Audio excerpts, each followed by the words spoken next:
Saint of the day, Saint Hugh of Grenoble. Saint Hugh of Grenoble was born at Châteauneuf-sur-Cher, a commune in France, where he showed piety and theological facility from a really young age. While still a layman, he was made a canon of violence. His piety was such that it was said of him that he only knew one woman by sight. At the Council of Avignon in 1080, he was elected as a Bishop of Grenoble, although he was not yet ordained.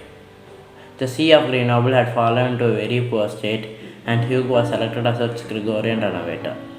Conducted by papal legate to Rome, Hugh was ordained by Pope Gregory VII himself.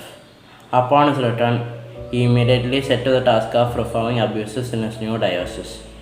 After successfully countering abuses and fostering devotion in his new diocese, after 2 years, he decided to give up the bishopric and join the Benedictine monastery at Cluny.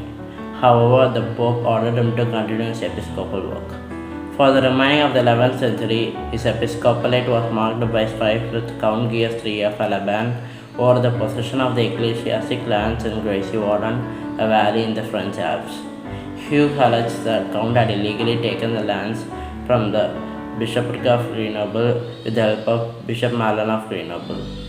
An accord was finally reached between Hugh and Count only in 1099. Hugh was also instrumental in the foundation of the Carthusian order.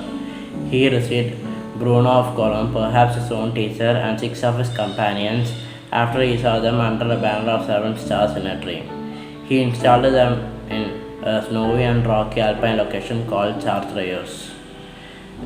They turned that into a monastery and dedicated their lives for prayer and study, being often visited by Hugh, who have reported to have adopted much of their way of life.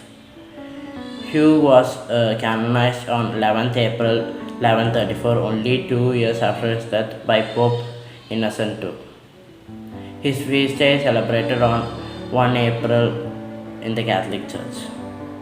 During the French Wars of Religion between Catholics and Protestants, inspired by John Calvin, called Huguenots, the Huguenots burned his body.